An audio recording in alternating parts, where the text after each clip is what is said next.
Welcome to the fourth episode of the Michigan Sports Analytics Podcast. My name is Jake Grossman. Let's get started. Our guest today is Tej Seth. He's a good friend of mine. He is working for ESPN Bet these days as a data scientist, formerly of Sumer Sports and PFF as well. Tej, you want to tell them a little bit about your background, and then I'll maybe go into what the show is going to be today? Yeah, for sure. Yeah. First of all, thanks for having me on. Excited to be here today. I don't think I've ever been a guest on a podcast where I've listened to every episode beforehand. So, that's the first time for this one. Have really enjoyed the show so far. But some background on me. I went to the University of Michigan, where we met. When we became friends, and I was an information analysis major there, and I minored in applied statistics. So I was doing a lot of data science-y related things while I was in school. And then club wise, I was in the Michigan Football Analytics Society and the Michigan Sports Analytics Society. Really enjoyed my experiences in both of those. And work-wise, I worked for Pro Football Focus or PFF while I was in between my sophomore and junior year. So did an internship there, stayed on throughout the school year, and would do some small things for the research and development team or some content, just to kind of do stuff during the school year. And then right before I was about to graduate college, I started working for Sumer Sports. And as while they were going through their early startup phase of trying to be a football analytics consulting company that worked with teams. And so really enjoyed my experience there as well. Worked there for about 16 months before I transferred over to Penn Interactive, which runs ESPN Bet, where I now work as a data scientist. Yeah, no, I should have properly labeled you as a Penn Interactive, minus the whole Barstool previous connotation. I don't want people getting you confused there, because I feel like you offer a very different style of content. But today we're going to be talking about a few things that Tej has worked on.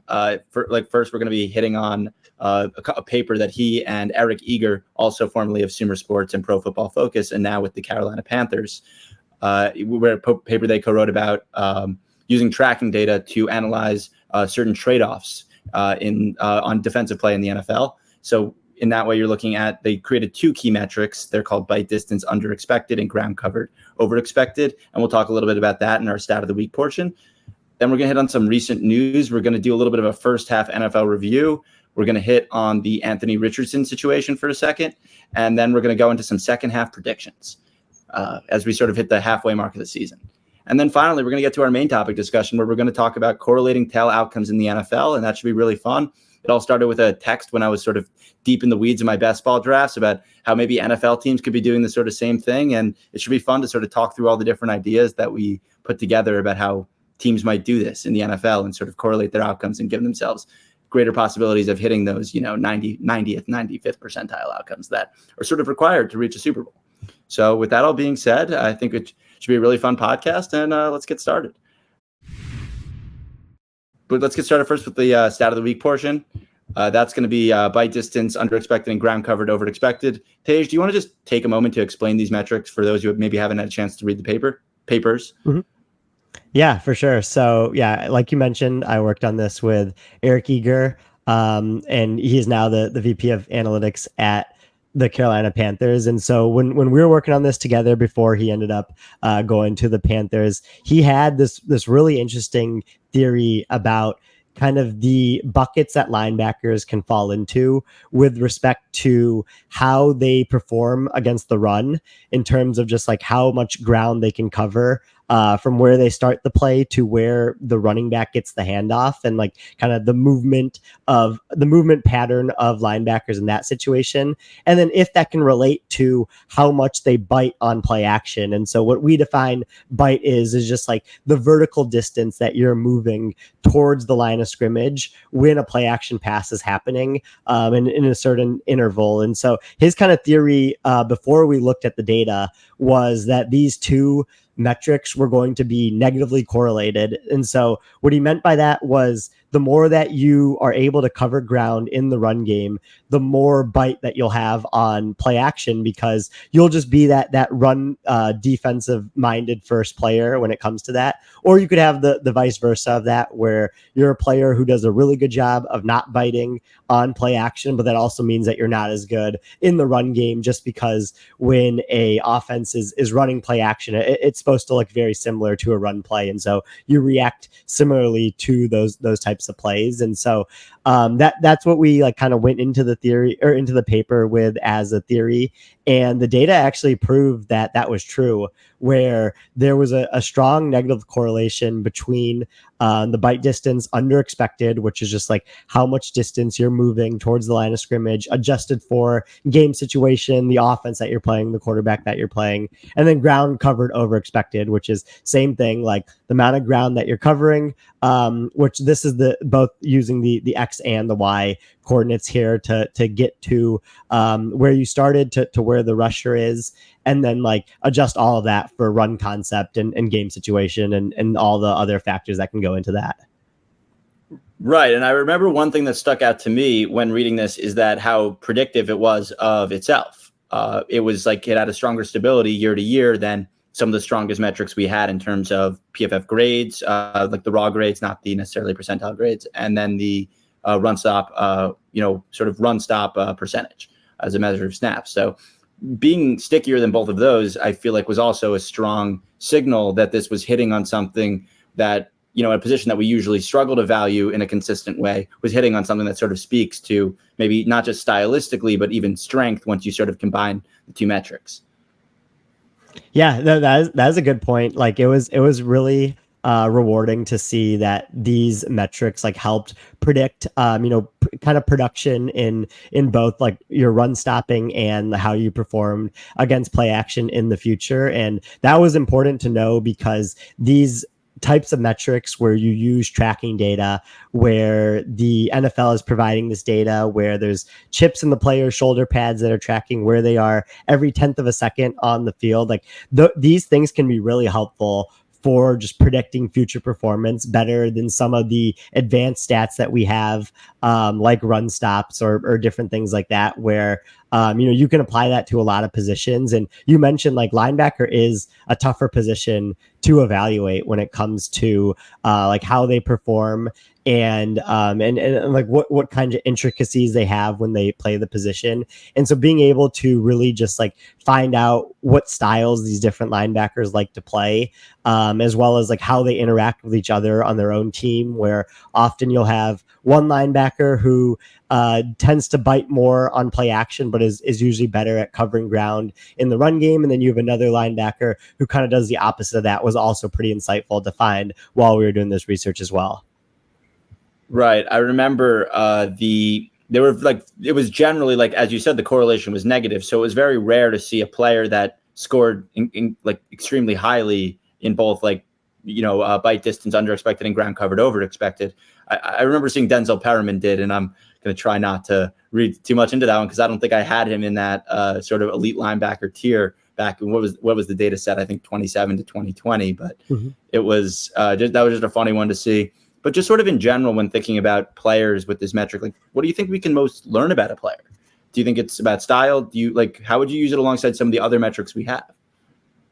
Yeah, that is a really good question. And I do think it's twofold. Like you bring up style, and like that is my big takeaway when it comes to looking at some of these metrics, where you can get a really good idea of like what type of linebacker you kind of have on your team when you're looking at these metrics, like how that you can just get like how they react to the run game in general, from this metric, and maybe using some other metrics in like an ensemble, but also how they react to play action, which is so important for linebackers, because the whole point of play action is to really open up that middle of the field so that you can throw into it. And so if you have linebackers that aren't biting on play action, that can be really helpful for you in terms of how you want to game plan, how you want to evaluate your players, whether you want to bring them back or sign them in free agency, if they're coming from a different team. So I found that to be pretty insightful there. And then like the kind of the combination of these linebackers. So like the best example I think we saw of this was with the Tampa Bay Buccaneers with Devin White and Levante David, where Devin White was a player who was really good at covering ground in the run game, but he was really bad at biting on play action. And so in like the individual sense, like just looking at Devin White, like that was the problem, that he was biting so much on play action. Like it was something that was pointed out by a lot of film people, that he was doing that. But when you looked at it holistically, when you included Levante David into the equation, you saw that they were really doing one part of the trade-off on their own, where Devin White was going to use his athleticism and cover a lot of ground in the run game, while Levante David was going to use his like mental ability of being a top linebacker and not covering as much ground in the run game, but also not biting on play action. And so when you kind of have a linebacker room as a team, and if you already have a player that's really good at one of those aspects, it can also help you find the style of player that will fit kind of in with that other linebacker, so that you can have kind of that push and pull of a linebacker that can cover ground in the run game really well and a linebacker that can cover play action really well. Right, because I think it's, as it also speaks to quality, it sort of gets at the idea that like there might be a tendency to, bite harder or to cover more ground in the run game, but then there's also that secondary question of how actually good are they at that thing when you start thinking about people changing from different schemes or from team to team. So very, very interesting for sure.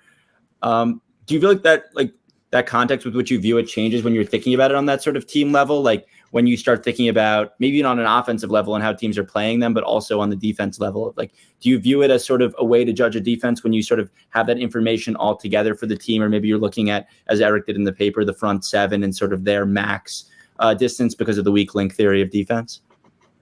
Yeah, no, I definitely think so. Like, I think when you're an offensive game planner and you're kind of looking ahead at the defense that you're going to play, it's very helpful to kind of plan your offense around, when you run play action, you kind of know who the linebacker that has the higher tendency to bite is, and like you can target the area that you think is going to be vacated because of that. And then in the run game, like you look ahead at the linebackers that are out there, and if there's the linebacker on the left that covers more ground in the run game, you're going to try to run away from them and try to go to the right when you're on offense. So I think that's also something that's really helpful from like a game planning standpoint, is you can really target the weak links like you brought up in both aspects of running the ball and running play action.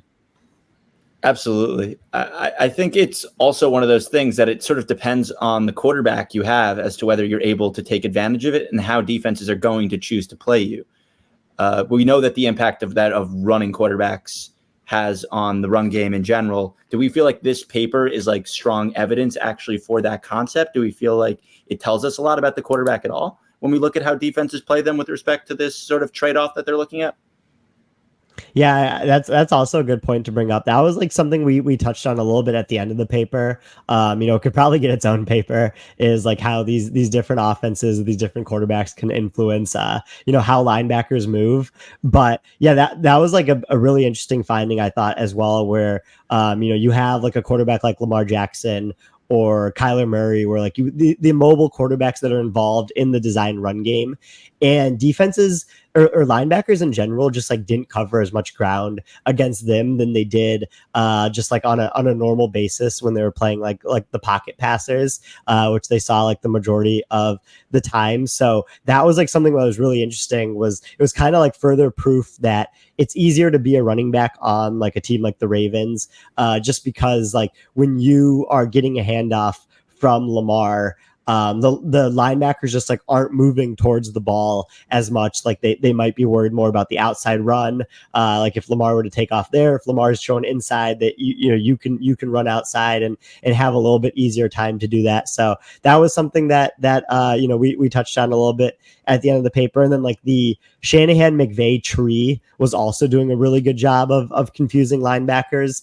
where like they were. That's classic for Shanahan. It's like just putting linebackers in conflict is like, that's like what I feel like what he's been known for and what he's made his bread off of his whole career.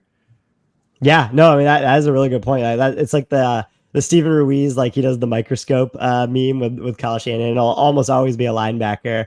When he's like showing how Shanahan's game planning for a game. Like, yeah, like they did a really good job of just like putting linebackers into conflict, like getting them to either bite a lot on play action, or because of some of the motion and the diverse run concepts that they do, like they moved around more, or the linebackers weren't able to move around as freely against the Rams or the 49ers run games.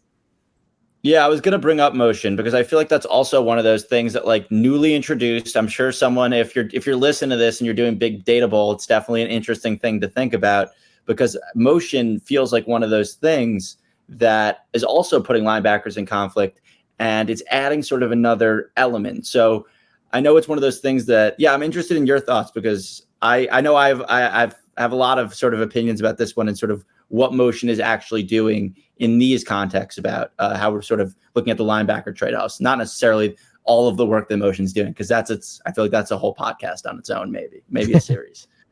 Yeah, it probably is. But yeah, I mean, we adjusted for motion in like the expectation of these metrics. So like that was accounted for just because like it was probably fair to the linebackers to do that. But there is some signal to having motion and like what it does to linebackers in terms of how they move. Just like making it harder for them. But this is like more anecdotal from my perspective, not really like backed up from data, because this is probably like more of a subjective observation than objective. Is like your motion like kind of has to be purposeful if you really want to see like a strong effect size from like affecting defenses, where it's like you don't want to just run motion just to run motion. Like you really want to learn something about the defense when you run motion, or like kind of put your offensive players into advantageous situations. So you'll see like Andy Reid do like the motion where he'll move like the slot player from one side to the other to kind of like learn if the defense is showing man or showing zone, and he can kind of get like some information off of that. Or you have like the Dolphins of 2023, where it's like a lot of fast motion or jet motion right before the snap, just to get like Tyreek Hill and Jalen Waddle running at full speed against defenders that weren't. But like you don't want to just like run motion where you're just like motioning the running back from like the backfield to the slot, and like nothing changes on the defense, or your offense like kind of goes down a little bit just to kind of increase your mark. Like that's just something I've noticed, is like I feel like some offenses do that sometimes. Yeah, the one, like, I feel like sometimes when I feel like an offense is doing a motion for no reason, it's because they're either setting something up that they're going to do, or like trying to like run counters to what they're expecting to do. So like my classic example of this one, when like I bring up this point, is like, that motion where the running back just kind of runs out and then he doesn't really do anything. And it's like right before the snap, and it seems like they're going to run some sort of like swing screen, and then they don't. It feels like they're just running that because you can't run the swing screen unless you're also showing that sometimes you're going to fake the swing screen, because otherwise they'll just run at it. And it's sort of one of those just like counters to the tendencies. But that is sort of about putting linebackers in conflict when we think about who's probably going to be running out there with the running back. But it's definitely interesting. I feel like it's just, it's hard to sort of disentangle maybe exactly the impacts with motion. I know that sort of the linkage between those last two conversations intrigues me, in that if you have a running quarterback, are you getting as much benefit out of the motion in the run game? Or is the motion in the run game meant to sort of replicate that trade-off that exists when there is a running quarterback, of the play possibly going in two different directions? And then it's sort of also with a pass out there, when the quarterback isn't the mobile one, maybe that's for most teams a better rushing threat and the guy already on the run. It just sort of, I don't know. I've been thinking about that one, whether there are diminishing returns, or if it's like there are sort of three directions with which you can think about it, because obviously there's 360 degrees of ways in which the play could go from when it gets snapped. I don't know. What are your thoughts on that? Yeah, I mean that's something like really interesting to bring up, and I do think there are some diminishing returns when it comes to like stacking all of those on top of each other. Like when you have the mobile quarterback, and then you're adding motion, and then you're adding like some sort of maybe like deception like during the play, in terms of like the run scheme that you're running, like eventually like the like added stuff to that play like can only go so far in terms of like the conflict it's doing to the linebackers. Like they'll be displaced to a sense, but like they won't be like running like completely in the wrong direction once they kind of like figure out what's happening with the play most of the time. But there's still like, I mean, there's not much downside to like to trying those things as long as you're having success with them, which we do see offenses just like naturally have more success doing things like motion, running play action. Like there's certain buttons to hit that can always like give an offense an advantage, when they're doing that. And a lot of those things that you just touched on, like obviously can do that sometimes. Yeah. When we think about those offenses, trying to find advantages, I feel like we've also seen a strong sort of, maybe not that strong. I feel like, I don't want to spread any misinformation here, and I feel like offenses are doing perfectly well, but we've definitely seen some interesting schematic pushback from NFL defenses in terms of how they're responding to motion, but also just in terms of their sort of, pre-snap movement and post-snap movement of their defenses with shell coverages, in terms of how they're sort of, and also their sort of blitz coverage disguise, where they're really marrying the two and sort of giving quarterbacks very little to work with pre-snap to know what they're getting and where it's coming from. But I just kind of wanted to know if you thought like that sort of relates to this in terms of that idea of like, we're not even going to do these trade-offs and we're going to sort of put you in that position of having to make trade-offs. Like, do you feel like there's something there, or do you feel like that's sort of just like, while there's like, it involves linebackers because it's football, it might not be the most related development? No, I mean, I do think that there is something there where you have certain defenses around the league that are trying to play defense like how offenses have been operating for the past couple of years, like especially those 2019 to 2021 seasons where offenses were kind of just like doing whatever they wanted, especially the elite ones. You have defenses that are trying to take back that control on their side of the ball and like try to dictate what the offense has to respond to. And it's very tough to do, because there's no like quarterback of the defense where like they can control, exactly what's happening. But there's certain play callers that I think are trying to do it. Like the most prime example this season has been Brian Flores with the Vikings, where he is really trying to like make sure that you have a protection plan when you're playing against them. Like when he puts 6 defenders on the line of scrimmage, he wants to make sure that you're keeping your tight ends in, or you're bringing on heavier personnel. You're not able to go into some of your longer developing pass concepts. I think like another example of that was like Mike McDonald last year with the Ravens, where like there was a lot of sim pressures. So like you didn't know exactly where the pressure and when the pressure was going to be coming at you. And you had to have a plan for that as the offense. So there's things for sure that like these defenses are doing to combat, some of the things that offenses have been doing that have been so advantageous for them for these past couple seasons. Absolutely. And I think it's no coincidence that you saw, I mean, how many people from that Baltimore staff are defensive coordinators this year? 4. Mm-hmm. Plus you have, Flores, I feel like that's not a topic for this podcast as to why he didn't get promoted from his position, but It is, there's certainly, you can sort of see that trend taking hold.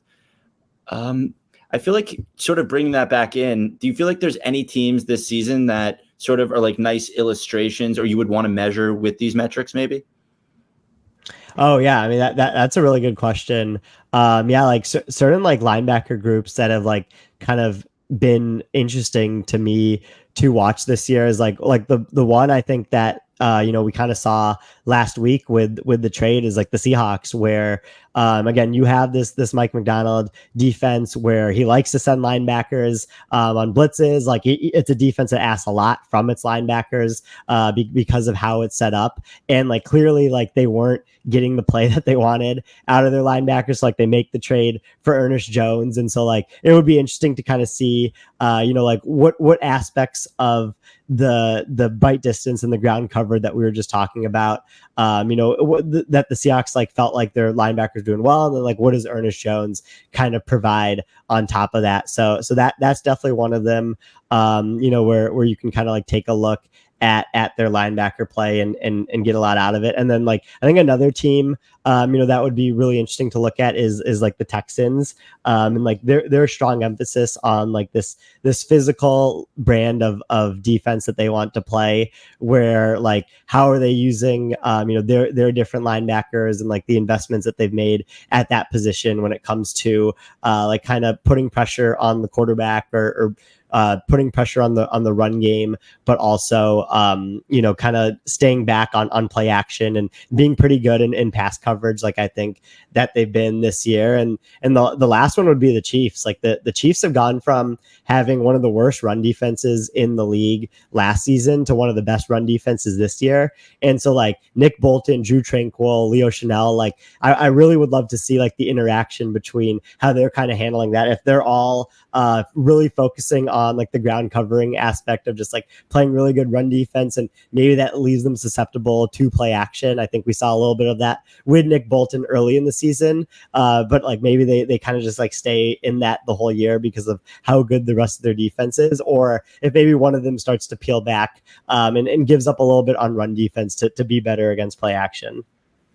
Absolutely. It's the Chiefs are such an interesting team from those sort of like, there's no real explosives going on in any of those games on either side. On offense, they're not really creating them. On defense, they're, really stopping them. And then the success rates are super high. So it's funny. They're really running this sort of like offense that everyone was kind of saying they had to build, of like, they just have to hit the layups every time. Everyone's just going to force Mahomes to do it. And they're hitting the layups. That's their entire offense now. It's all layups, and they're doing it so efficiently, and they're 7-0. So it's really been fun to follow with the Chiefs. I really agree about that one.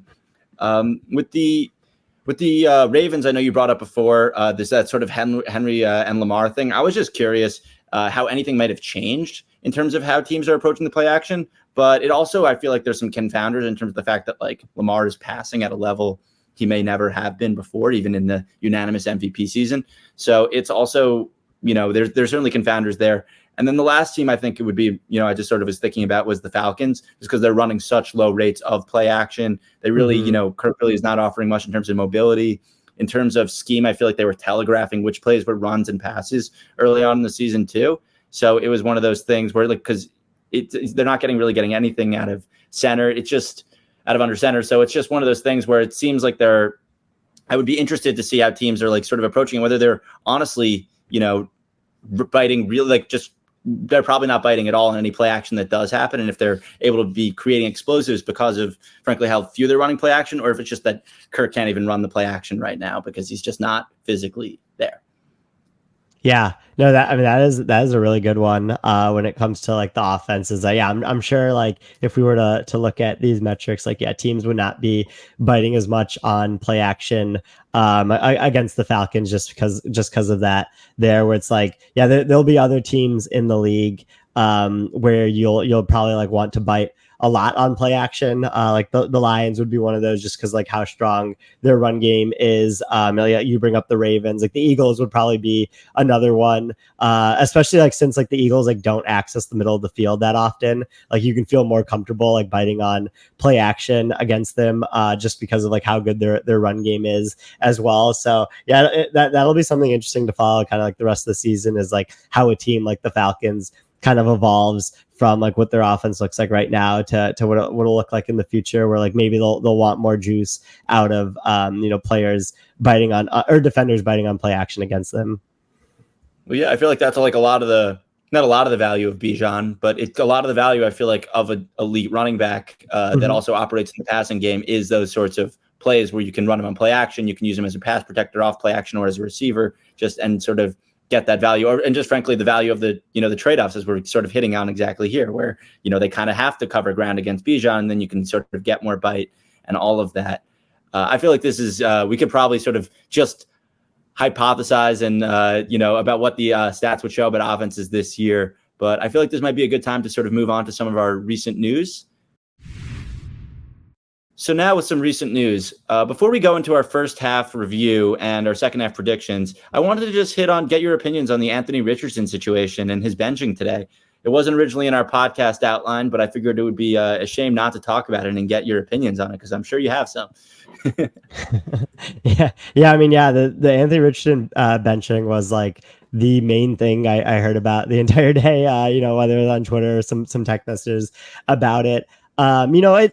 So there's kind of two camps, I think, to this Anthony Richardson benching. Like, if you think he's getting benched because of poor play, which I think that there is a lesser chance of that being true than like the second reason, which is if he's getting benched due to subbing himself out of the game, on third down, like in plus territory last week, in their game, where I think that's more of the reason to it. Like, it was 3rd and 28. They were going to like just hand the ball off and kick a field goal. Like, he didn't really have to sub himself, out of the game. I'm sure Shane Steichen felt pretty strongly about that. But if you look at just his like performance this year, like if he was a quarterback that was producing at a high level, or like if Jaden Daniels had to sub himself out of a certain situation, because he ran around on a play and like just didn't have the energy to do it, like he would definitely be starting the next week. But like since Richardson is just like a quarterback who hasn't produced much this year, I think I checked earlier this morning and he ranks like 27th in EPA per play this season out of 32 qualifiers. So like just hasn't been super effective. Was about to play that Vikings defense that we just talked about on national television. Like, I think a bunch of things kind of came together for them to make this decision in sitting him and starting Joe Flacco on Sunday night. Yeah, I think I would say that even in context of the fact that it's probably not a performance-based decision, it probably is based on the locker room probably reaction to that, the coach's reaction to that. I would have to assume that they're not just using that as some sort of preface, although I do have a little bit of a subtle conspiracy theory to myself that he just thought it was 4th down. But I I have to watch the all 22 to see if that's too believable, and depending on what it looks like when he goes to the sideline. But just a little conspiracy theory of mine that I'll probably have to edit out because I don't want to be spreading any misinformation. But no, yeah, I think that just with the guy who only has 10 games of NFL snaps, he only got to play 1 year in college, who really is just like not had reps at the quarterback position. I mean, he probably has more VR reps than he does live reps at this point. Like, it's just the kind of guy you really want to just keep on the field. And I feel like that's the one thing where if it's just a break and he's going to come back next game or in 2 games, like after when their schedule gets a little bit lighter and finish the season, I sort of see it. But I think this could be the kind of thing where even if you move on from your coaching staff, it could really mess with the relationship between the player and team.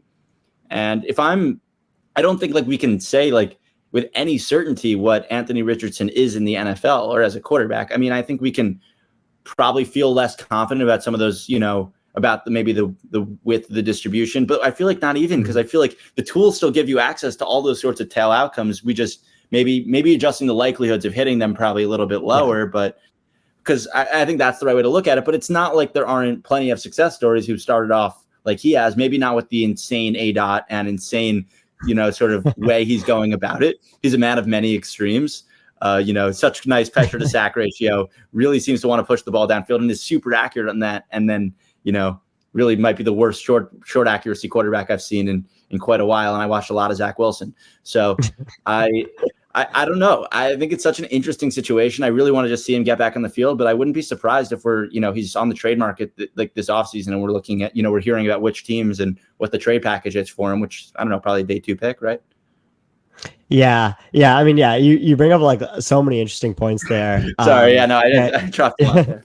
No, it's good. It's good. Like, I mean, yeah, I want to touch on all of them. Like, yeah, probably day 2 pick. I agree with that.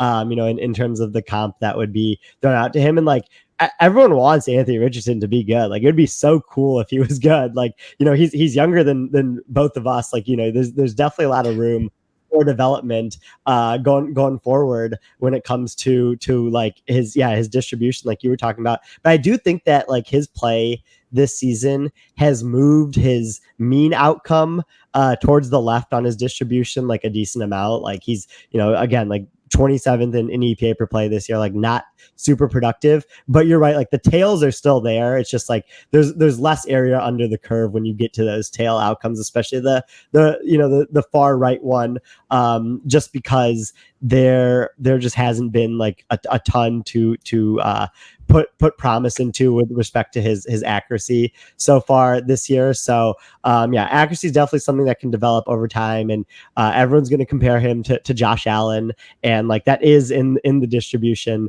for sure. There's just like a lot of examples of quarterbacks being unproductive in their first like 10 to 12 games that end up not doing anything in the NFL. So you hope again that he's an outlier because he's the 100th percentile athlete that he is. Right. And I feel like it's also if you divvy up his production by what's coming from the passing game and what's coming from the running game, and granted that does get a little mushy when you start talking about avoiding sacks and scrambles and how that sort of all is a little bit tied together for sure. It is also, I think for me, creates a little bit of doubt of his development as a passer, because I feel like when you start stripping out the EPA a little bit, which I don't really believe in doing to that much, but like when you start doing it a little bit, I do think you do start to see his development as a passer, and you put on the film, and it's just his development as a passer is like there's a really long ways to go. Like the physical tools as a runner, we knew were there, are of course there, but it's definitely makes me nervous. And then the other piece I wanted to bring into that was just he has much lower, individual QB numbers than say even Flacco did when he played this year, but the offense is performing relatively similar because of what the conversation we just had, which in a lot of ways the value of a running quarterback extends beyond what you're even going to see in the running quarterback stats. And I feel like this is one of those nice indications where the run game, and granted, I do believe that Flacco played in the games also with Trey Sermon. So that is a fair caveat that it wasn't Jonathan Taylor, but it is relevant to nevertheless, I think.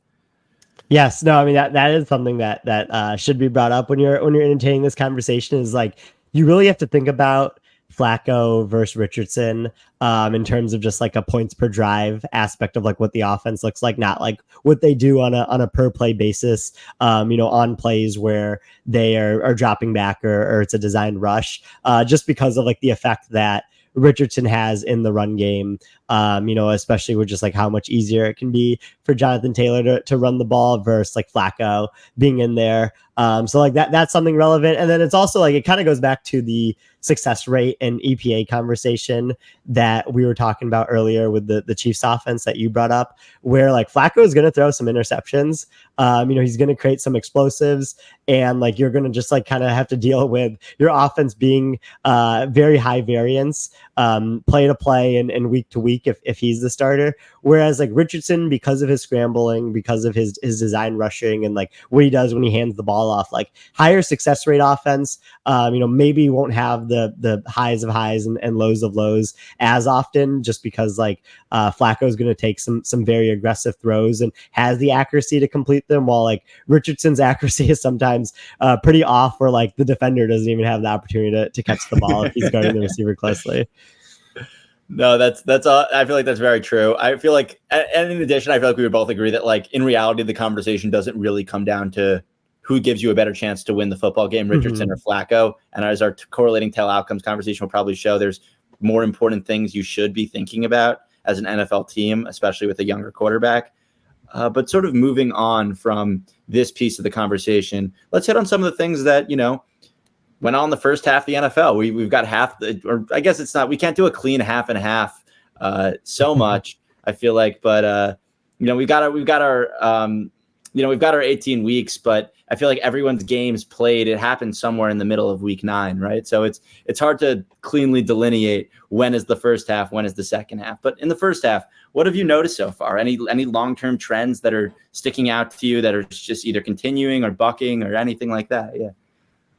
Yeah, I mean the kind of there's been two main trends that I've like kept my eye on so far this year, and like the first one was I like wrote a lot and I've tweeted a lot about this these past couple of years about like how the most efficient offenses in the league like want to have lower average at the targets and higher yards after catch, and we're actually seeing that flip a little bit this year with respect to like how these efficient offenses are throwing how far down the field these efficient offenses are throwing the ball, where you have a lot of efficient quarterbacks or quarterbacks that are thought highly of that are trying to push the ball down the field this season. And so like that really starts with Brock Purdy and Sam Darnold, where they're in offenses that have liked to do the low average at the target, high yards after catch, like especially the 49ers offense. Like that's been Kyle Shanahan's thing for years. When they had Jimmy Garoppolo, when they were starting like Nick Mullins and even like Purdy's early career. But like Purdy is second in the league this year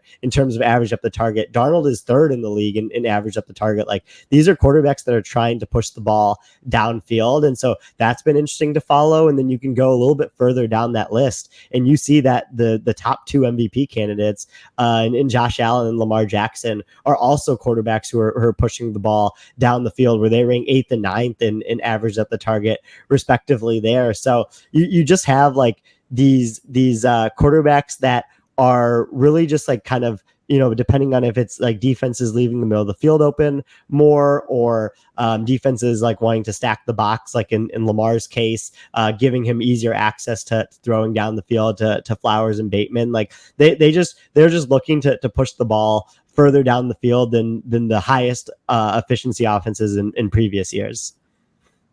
No, that's been. I think that makes sense. I think that's definitely something that I've been noticing when watching. It's fun to. I mean, I wouldn't say fun, but it's certainly interesting to watch two of the QBs with probably two of the most gifted arms I've ever seen in Mahomes and Allen, just leveraging them to throw really, really accurate passes at the line of scrimmage. But it's been fun. Like, their offenses, they look good. These I would love to see their teams try, though, like the sort of exactly as you're saying, the like, I don't want to call it Shanahan tree because it's, I feel like, so broad in West Coast. It's just sort of those West Coast offenses that that I would love to see them try, like the sort of this downfield stuff that isn't really like what the West Coast is known for. So it's certainly interesting to see how all that stuff is kind of shifted, and I think it'll be fun to follow throughout the rest of the season. Sort of. Could you pick out a couple teams for me, maybe one that's had like a really strong, surprising start? I feel like there's probably a pretty good answer staring in the face there. And then one team that's maybe had a really disappointing start that, oh God, I know what team that is too. I actually, for the disappointing start, I don't think I'll say the team. Okay, thank you. I appreciate that. On this pod, we don't need to say the Jets. We all know. Yeah, starting with like the surprising start. Yeah, it's obviously the Commanders, where they've had the best offense in the league so far this year. And I was talking about this with Sean on our show, where like the Commanders, everyone on their offense has like just exceeded expectations.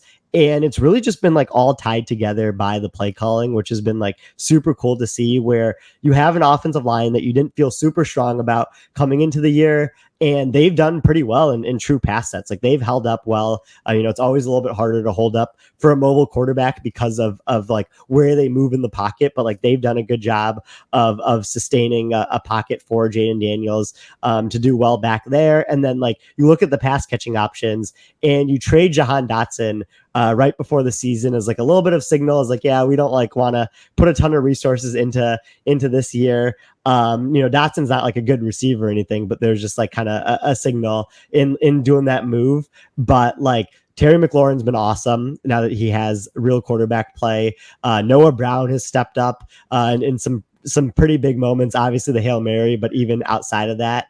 And like Zach Ertz has been reliable when needed. Austin Eckler has been, a little bit better than expected. Shockingly serviceable, I think is the words I would use. Yeah. Oh yeah. I like that term. Yeah. He definitely has been.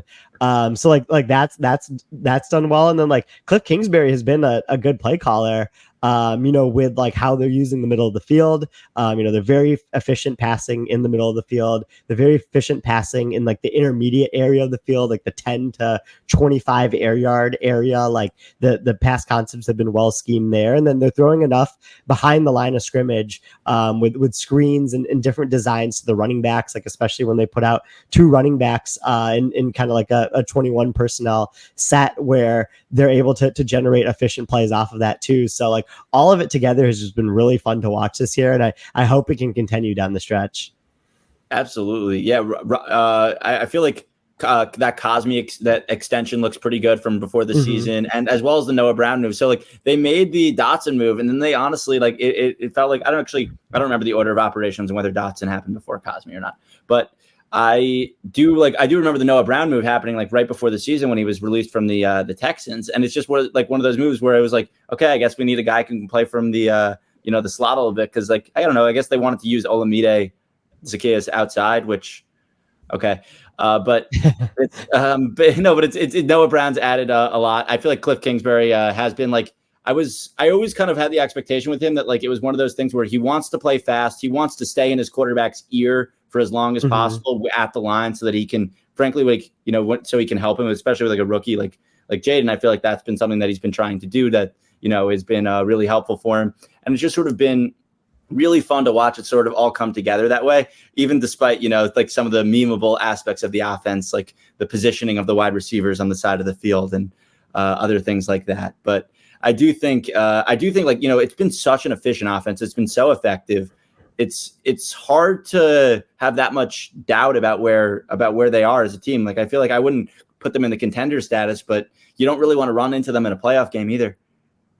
Yeah, no, I mean that's a good point. Yeah, the positioning is something to bring up because like I think we talked about that a little bit like outside of the show. It's like, has anyone proven that lining up your receiver on the same size like necessarily bad? Like it makes sense from Cliff Kingsbury's perspective where he wants to play fast, like you mentioned, and so it's like the easiest way to do that is to just like kind of keep the same positioning in terms of like what side of the ball you're on with getting up there. But yeah, like they will be a tough team to play in the playoffs because of like how explosive this offense is, and their defense isn't that good. Like they're going to let up a lot of points to some really good offenses. Like if they do end up getting to the playoffs, but their offense is like so good that they can probably match in a lot of games. I think we saw like a really good example of that when they played like the Bengals on Monday night, where it was back and forth game. Defense got one stop, and that just opened the door for the offense to go for the kill shot, and they took advantage of their opportunity. Yeah, I feel like their offense is it's just too scary. Now I'm curious, what for the disappointing team, if it's not the Jets, I am curious who we're working with here. Yeah, I mean, when it comes to the Jets, like obviously their record is disappointing, but I think like their offense will be fine. Long term, the rest of the season. Like I think like they might kind of find their level with respect to just like the offense catching up.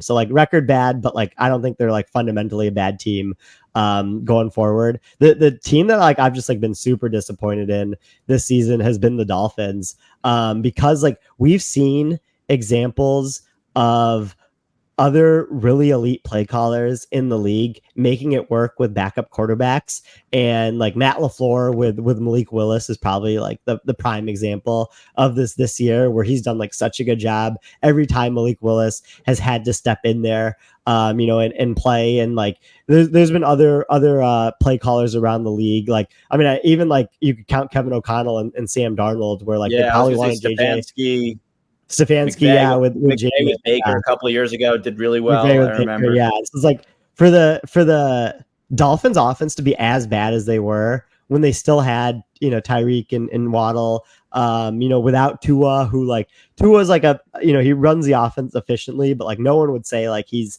like a top 5 quarterback in the league or anything. And so it's like for them to have that much of a drop off without Tua and then still kind of look like okay with Tua, it's just like been disappointing to watch them on offense this year, especially like with how exciting their offense was at the beginning of last year, and then like their defense has been like average, so like there hasn't been much going on there as well.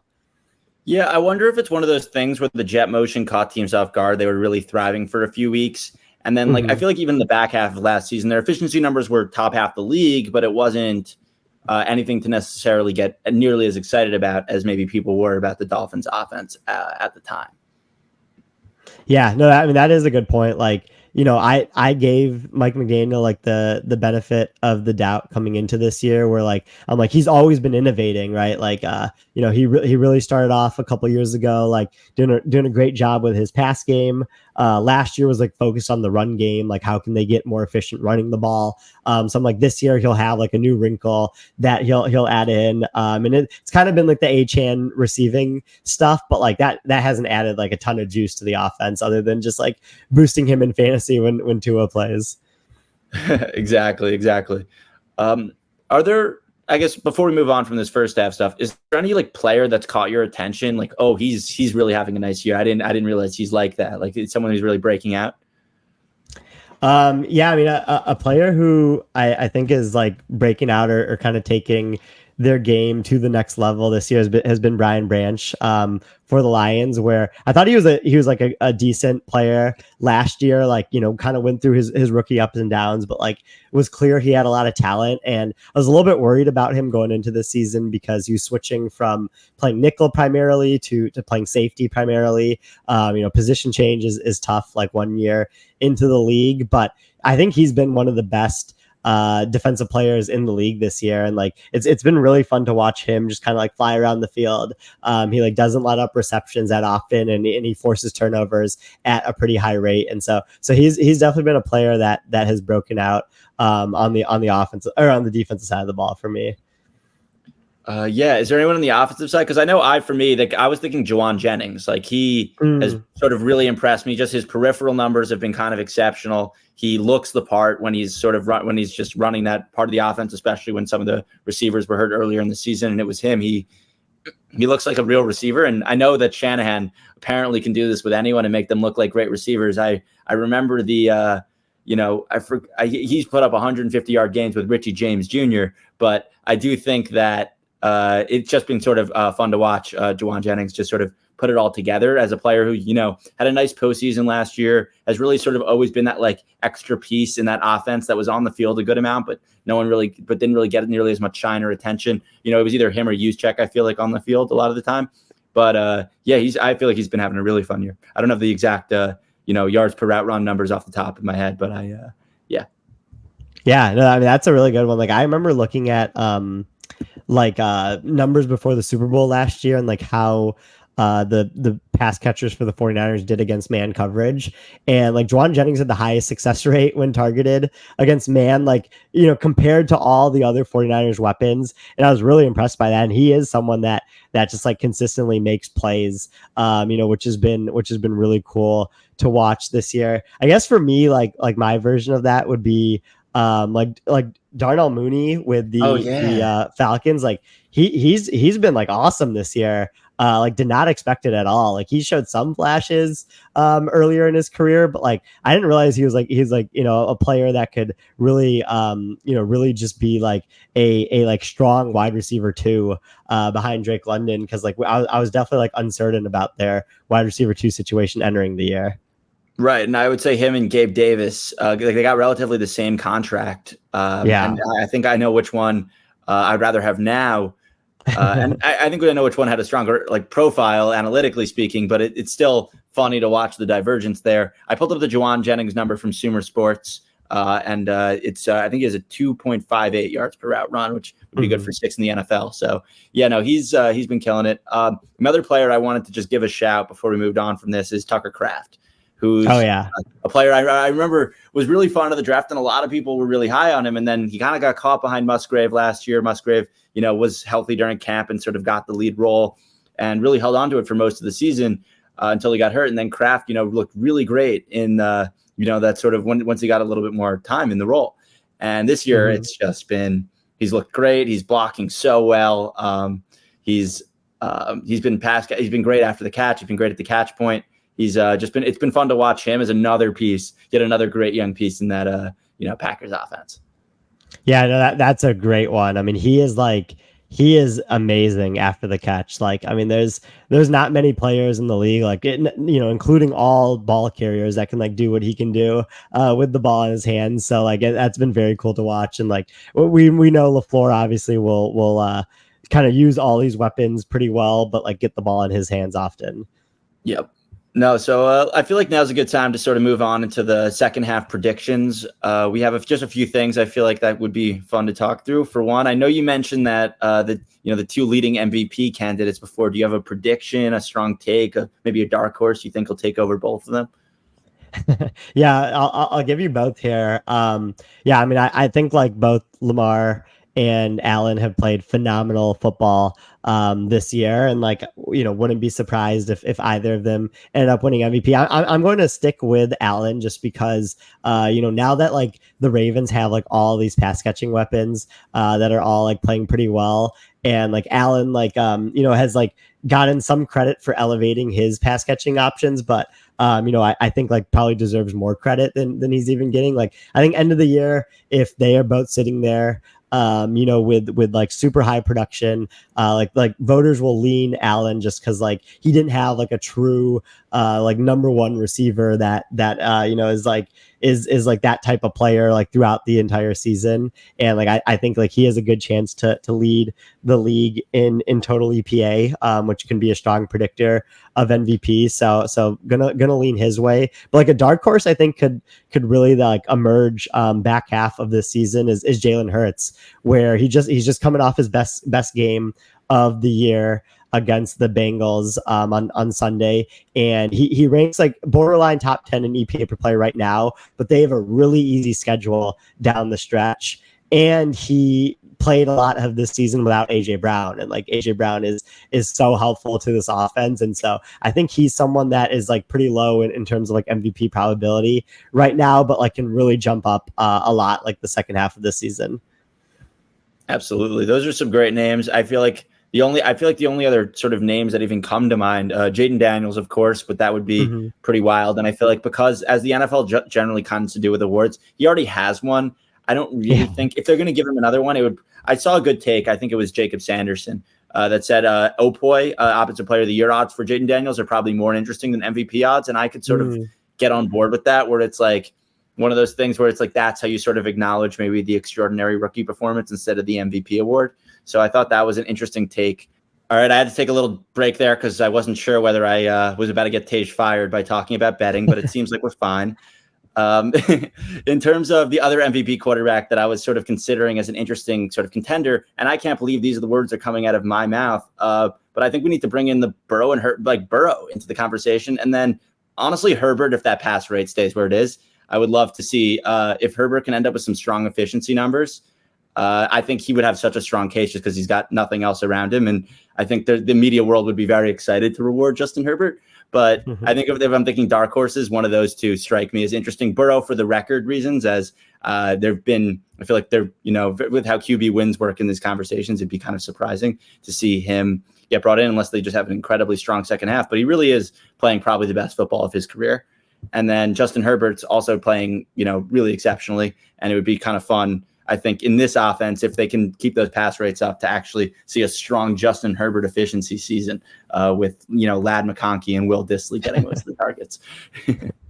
Yeah, I mean, every like pass catcher you've like kind of forgotten about that like you don't know if they're still in the league or not is just like on the Chargers this year. And then, like that's who Justin Herbert's throwing to. Like I was shocked when Jalen Reagor caught a pass for the Chargers a couple of weeks ago on Monday night. But yeah, I mean that's like a good one. Like neither of those will like probably have the wins, like you said, to get to that level of like being in the MVP conversation. But if they do, like if either of those teams ends up with like 10, 11 wins, or like the Bengals or the Ravens mess around enough and like the Bengals end up like winning the division somehow or something, there'll definitely be an argument made for either of those quarterbacks. So thinking about how the teams are sort of stacked up with the standings right now, do you think there's maybe a team that's in the playoffs and you don't really see them lasting through the rest of the season in that sort of position, probably falling down a little bit? And then on the other hand, and this maybe hits on a couple of little bit of the conversation we were just having about the dark horse MVPs, but who do you think maybe that isn't in the playoffs would you feel like it might have a nice shot of making it actually, and they should have a strong second half?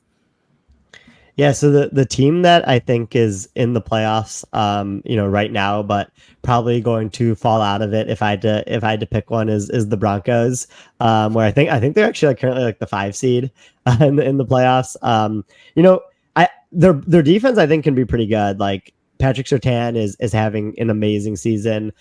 Zach Allen is getting pressure constantly. Like there's definitely pieces on their defense to be a successful defense. I just like don't have a ton of faith in their offense. Like I don't know what Bo Nix will look like down the stretch, but like not a ton of promise in him. And like I don't know if the play calling is enough to overcome that, or the weapons aren't enough to overcome that outside of what they have in Sutton. So I think they're a team that will probably kind of fall out of the playoff picture a little bit. And like a team that is like currently outside of the playoffs that I think will end up in is the 49ers. Like I am not losing faith in like this team.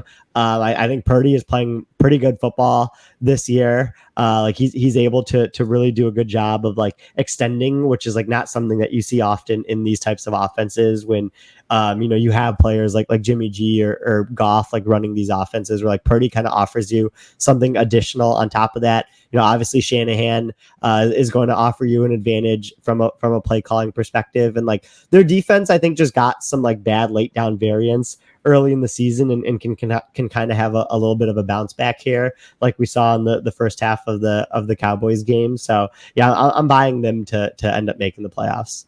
Yeah, I never sold my 49ers stock. I don't know. I think it's like that. I feel like that's like, you don't want to be too slow to move off opinions, but they've built up such, like when you think about just like approaching it from like a Bayesian process, like they've built up such a track record of strong performances with a relatively similar with relatively similar key pieces that it's just kind of hard to believe that this team isn't going to put it all together on the offense still looks pretty great. And then on the defense, like their defense hasn't always been so great, and these teams have still found a way to figure it out.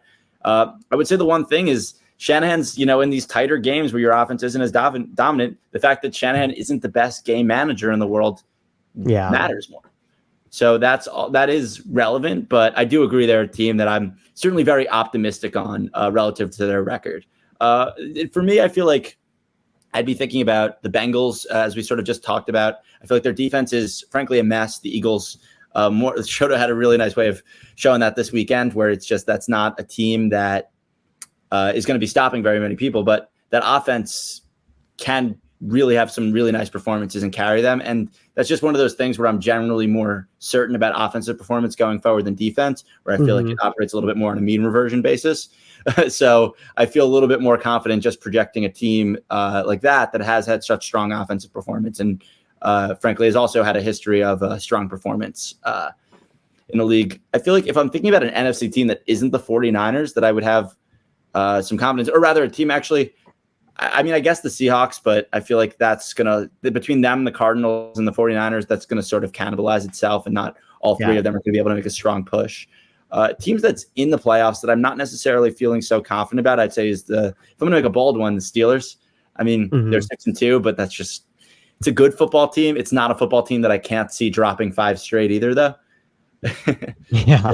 No, I mean, yeah, I was thinking of that. I was thinking of putting them in here, but they just like, I mean, again, it's like the meme. It's like every Steelers game ends up like 19-16 with them winning it. It's like, yeah, like they just do that all the time. But they do have to play like their entire division down the stretch.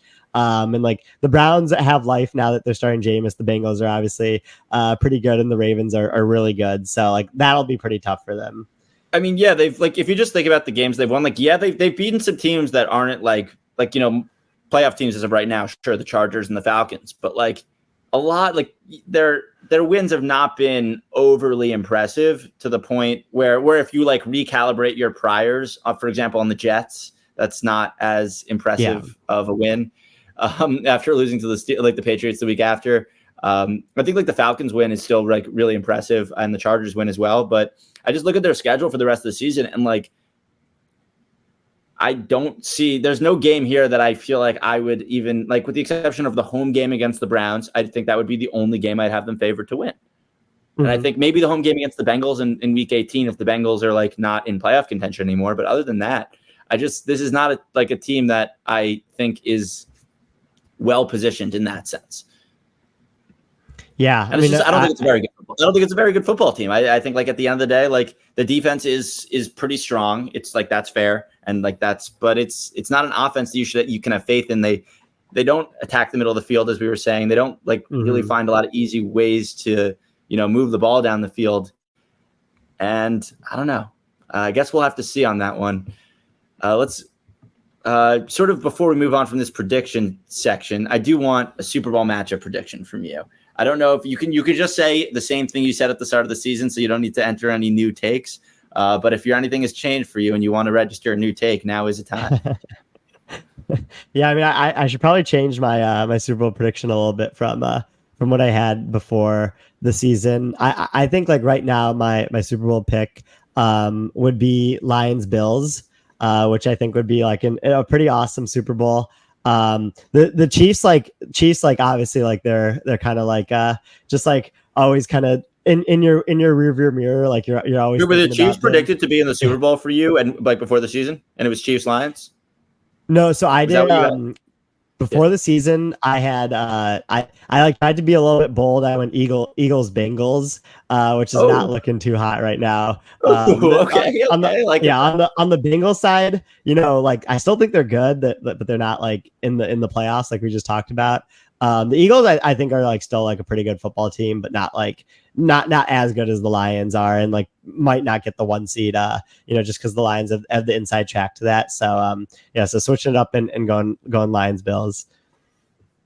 Oh, for sure. I think those are like I would agree with you on the Lions pick. That was the one half of my preseason prediction that I'm going to stick with because I do think the Lions look even stronger, frankly, than I would have expected them to going into the season. It's not like the record's perfect, but I do think they're probably on a nice track to get the 1 seed, as you were saying. Where I feel like I could just.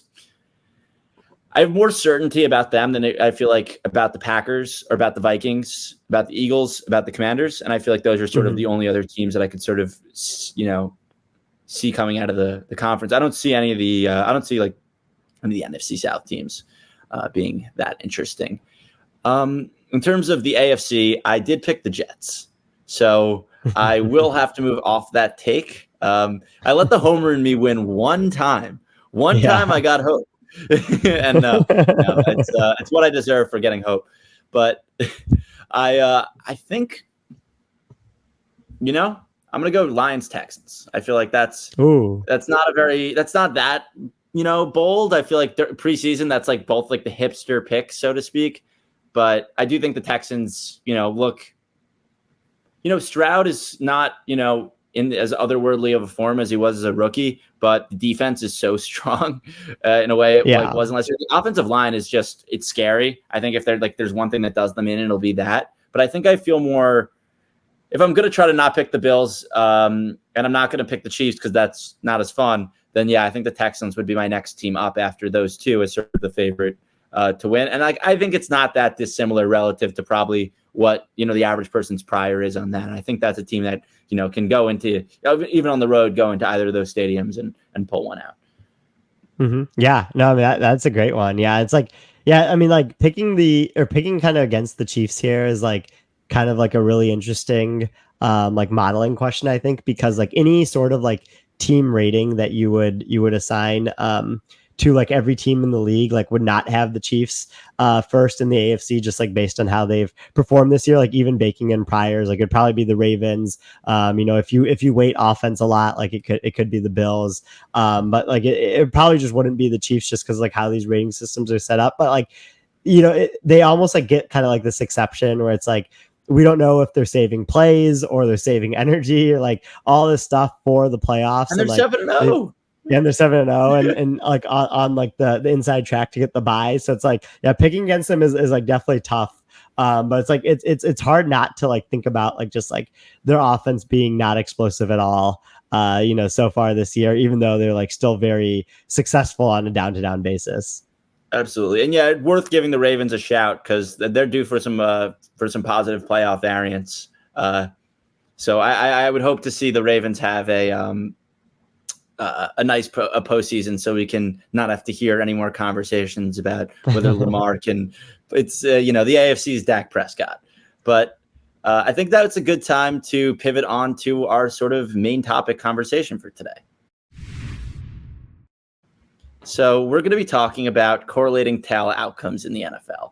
Now, that's not something that I feel like you hear and you immediately intuitively know exactly what we're saying. So before we start, do you want to just maybe take a second to explain what it means to correlate one's tail outcomes? Yeah. So I think this was popularized by like Judah Fortgang with like some of the work he does at PFF with like kind of thinking about areas of football or just kind of like life in general where it's not you have less certainty about like kind of the predictions that you're putting out there, because they're in the tail outcomes. And so like when we talk about tails, we're like looking at a distribution, usually like some type of normal distribution. And we're just thinking about the ends of the distribution, the left tail and the right tail, with respect to like if things go really poorly, you end up on the left tail. If things end up really, really well, you end up on the right tail.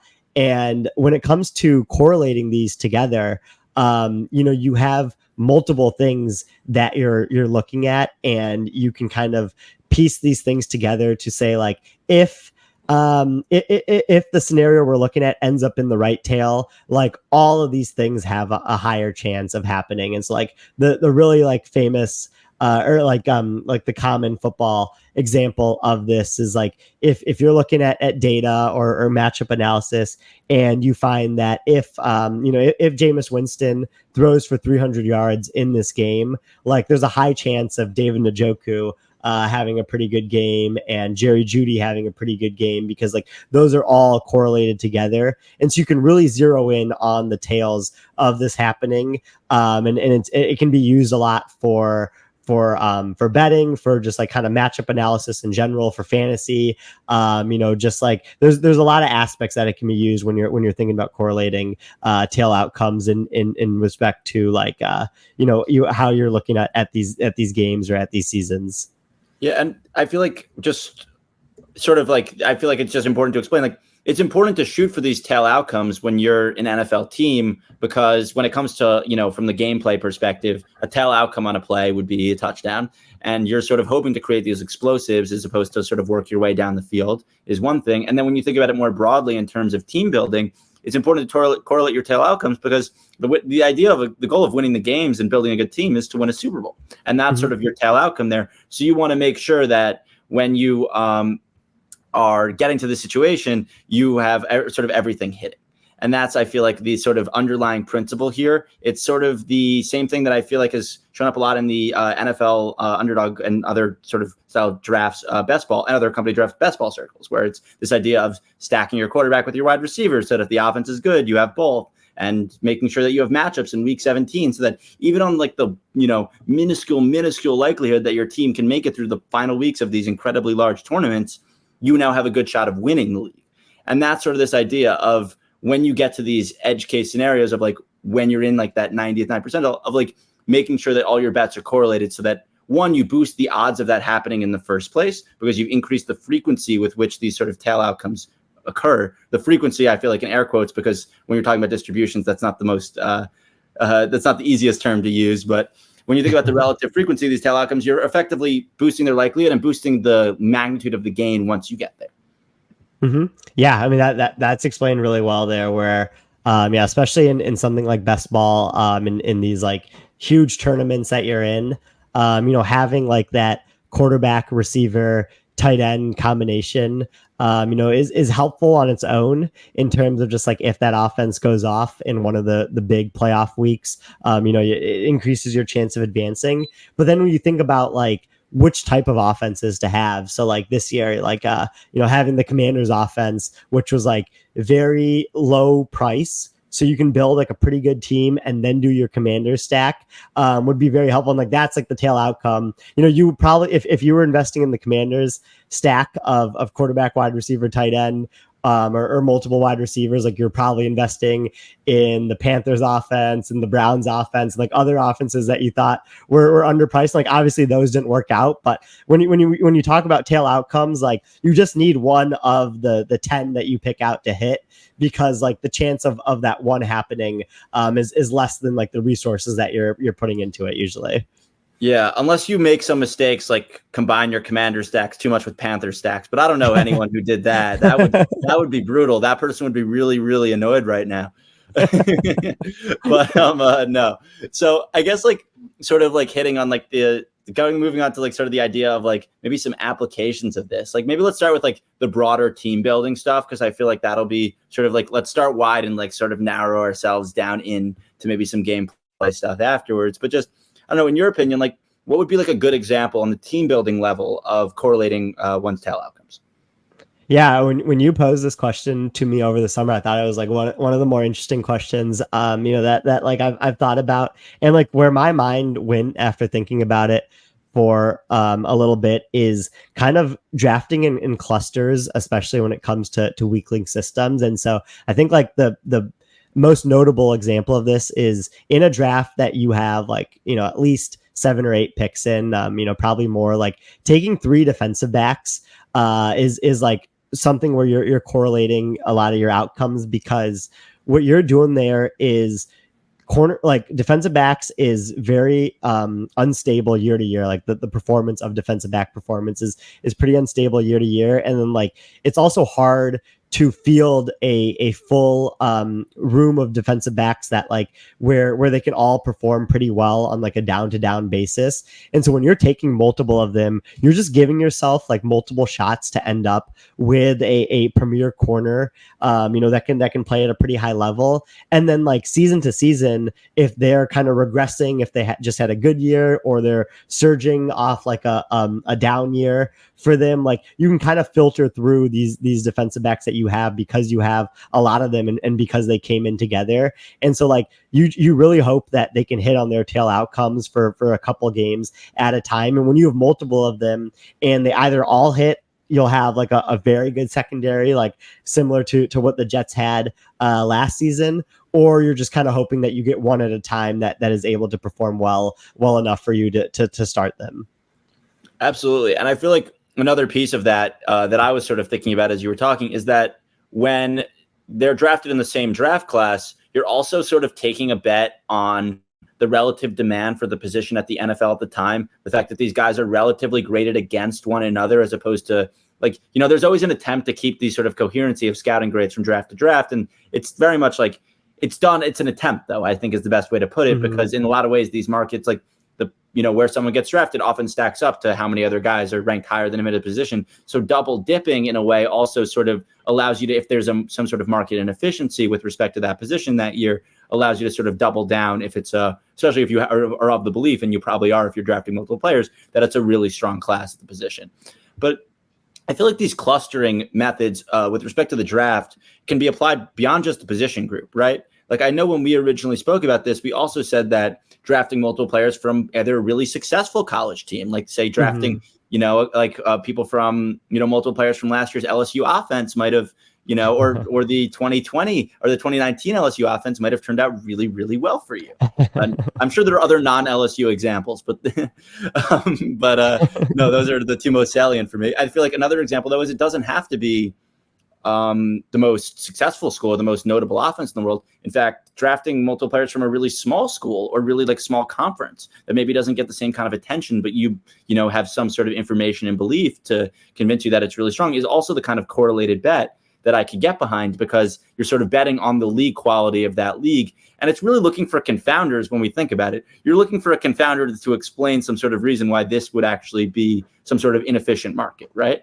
When you think about correlating your tail outcomes, as you were saying, and that's, I feel like what you're sort of doing when you cluster these guys there. You could also think about that even on like the NFL basis, where I wouldn't say like this is like the cleanest example of it, but like you've definitely seen certain teams target certain other teams in terms of who they bring in throughout the season, in off seasons, where they're bringing often a lot of guys from a previous regime completely somewhere else where there aren't even strong ties. And that often strikes me as a bet against that regime's ability to evaluate talent and to develop that talent. And it's just funny to witness sometimes, because it's sort of correlating your bet against the ability of a different coaching staff to do what you hope to do, which is very, I think arrogant, but it often is true in the NFL that you just do have more ability to frankly use that player. I feel like another one that I feel like is interesting. Yeah, no, I mean, that's a really good one. Like, yeah, if you're looking around the league and you're kind of seeing that on like a particular side of the ball, the sum of the parts are less than the actual like individual parts itself. Like that, yeah, that's a great bet to make. Is like, yeah, we're gonna take, like 3 players from this offense just because like their scheme was terrible, and we feel like we can like fit these players better into our scheme. Absolutely. Yeah, I feel like that's but I feel like at the end of the day, when you think about what can be sort of how you're correlating your outcomes from a team building perspective, it really just comes back to having some sort of unifying theory also. Like if you have some sort of unifying theory, like if you have just a major theory of analytics that you're really committed to and it is how you want to scout your offensive lineman, right? Like that is like, then maybe you're just really committed to shuttle time or something like that, right? And it's one of those things where like, okay, well now you've correlated your outcomes in some respect, and that if that theory proves to be, and I'm sure it's evidenced if you're applying it as an NFL team, but if that theory proves to be as, important and valuable as you thought it was, then you've effectively correlated your outcomes on the validation of an analytics theory or a scouting theory, either of which I feel like can suffice for this, which is just, we believe this is true. If this is true, all these bets hit. Yeah.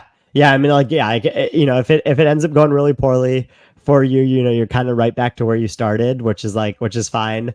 Like it's a fine bet to make, especially like us sitting in these chairs, not in the actual decision makers seats. But if it does all work out for you, like a theory that you have, where you put a lot of resources into it. Like the benefits is not just like again, like it's going back to like, it's not just the additions of the individual players or kind of like opportunities that you're bringing in, like those are multiplied together because of like how they can interact with each other. How this theory that you have that like could end up getting proven, affects like how other teams operate in the league, where you're talking about like demand earlier, with respect to like, if you were really early on getting like a certain type of player at a certain position, and you were able to stockpile like 3 or 4 of them, and there's only like a limited supply of them in the league, like you having all of those and like the rest of the league kind of like catching up to it is like also beneficial for you, because like they're not able to get on that. And it's again, like going back to the Vikings defense, like kind of having like those like stand up edge rushers like Andrew Van Ginkel, like the Vikings like made an emphasis of trying to get those this offseason.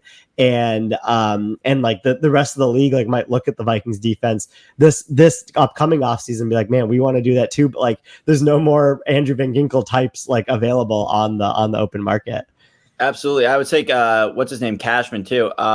It's just like they found like the exact guys where he was a former Jet too, where he was so fun because he's like very quick around the field, like he's like fun in the run game. And the Texans last year really found a way to like make the most of him, and he's a really fun player. So yeah, I agree. I feel like it's one of those things where you have to sort of look at like across the league, what's going on, and try to think like, okay, how can I sort of make these bets where I don't have to, hit on every single one sort of as a unique bet, right? Like, because that's when you sort of thinking about that, not to use betting terms, but the parlay of decisions that you have to hit on. And it does just become a really improbabilistic bet until you start correlating these outcomes. And then it like really just feels like it's a more realistic scenario, which I feel like when we frame it maybe that way, like at least for me, sort of crystallizes why it makes so much more sense to do something where you're sort of just getting some correlation out of it. Mm-hmm. Yeah, no, I mean, I totally agree with that. Like, there's definitely a lot of value to doing that as like a team builder. Yeah, I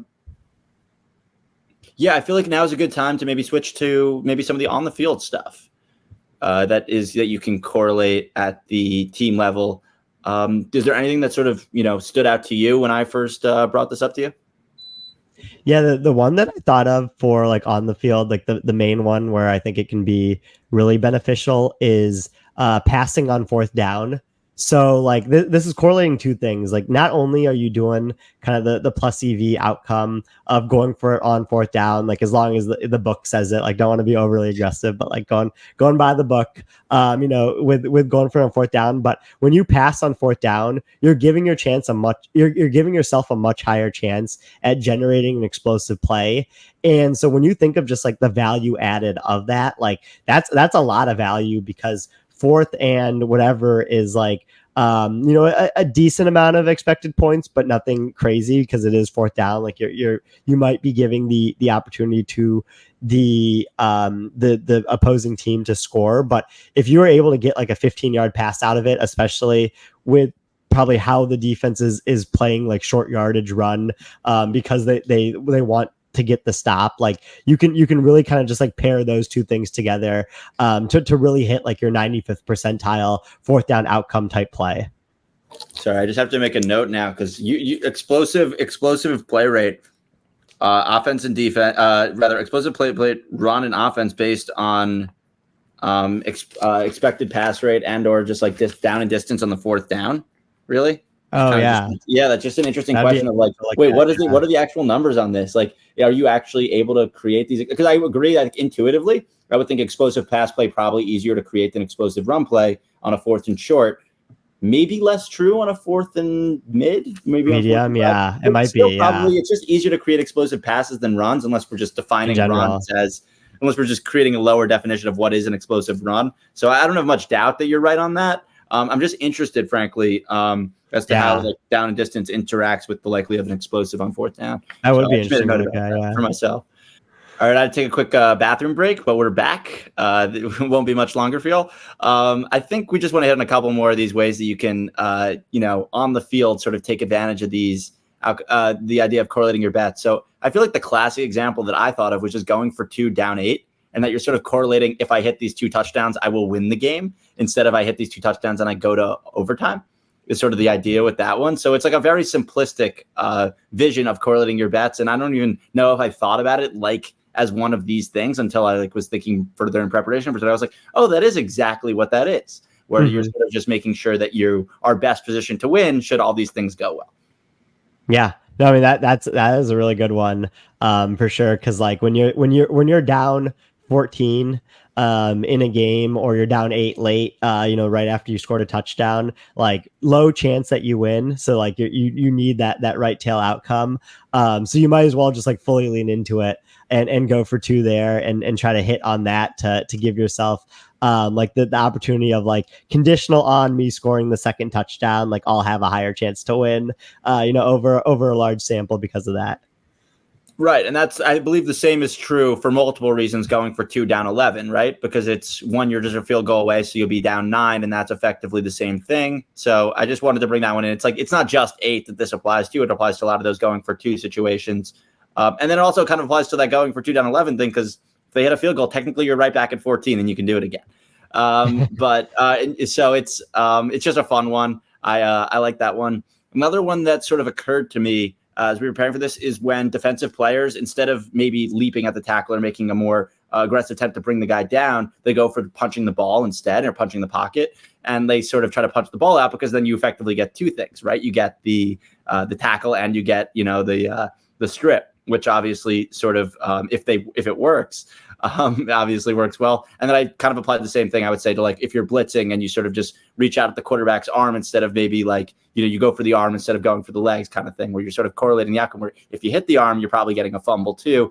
And that's another version of that, where on the field you can kind of, it's hard to think about these things in a moment, in the split second as a defender, but you can create, and they do it. It's incredible, and they create these really positive plays. Yeah, no, I mean that is a great one. Where like if you're in a position to do that, you're already like kind of in the plus side of like the distribution, and so like kind of going for like that true like 95th and up percentile outcome, where like you can cause a turnover is very important. That's really good. The last one that I had like kind of relates to play calling, where I think when you run, and it's not as true this year, it is more true like kind of before, but like when you run play action with motion, like you do both of those things on the same play. You think about like play action is worth like just like a certain amount of benefit to a normal pass play on average. Like play action passes are more explosive, more efficient, and motion plays with motion are more efficient, more explosive in general as well. So when you do both of those things together, like you can really hit on like when you look at all offensive plays on a distribution, like both of those things are kind of going further right on the distribution, and then like you're really adding them together, which can really just continue to push you towards the right on that curve. This is like such a nice place for us to wrap up too, because this comes right back to the ground covered and bite distance conversation, where it's like, is that like, what is that trade-off? How does it look if you have a mobile quarterback too, right? And like how like the extent to which those tail outcomes are being correlated there as well. because I feel like that's sort of the exact conversation we were having, where the motion on the play action, it works. And the reason it's so successful is because of how it puts the linebackers in conflict.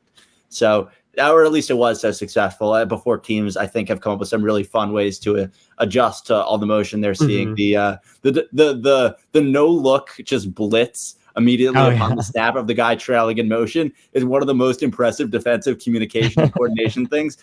Every time I see it, I just get so excited. It's really awesome. Yeah, I know that's been so good. That's been such a cool innovation to pop up this year. Yeah, there'll have to be a term that gets developed for it. I'm sure. The coaches already have one, so it'll be cool to start seeing those like tagged in some of the data sets we work with. Right. We'll get a Jordan Rodriguez article that'll just explain exactly what everyone calls it in every tree, and it'll be fun to read. Yeah, no, Tej, I want to thank you so much for coming on today. I thought this was such a fun conversation and a really great way to bring the group chat with me, you, and Jack Reinhart to life. And so that was it was just really fun to sort of go through a lot of those conversations that we've been sort of thinking about and teasing this summer in sort of a longer format. Yeah, I mean, thanks for having me on. It was really fun to be here. Yeah, I love texting you guys in that group chat, and I'm really happy that this podcast is a thing because it's a really good listen every week, and I think like a lot of people are going to listen to it and hear about like kind of like what's going on in the Michigan sports analytics world, and so it's definitely good that this is happening for sure.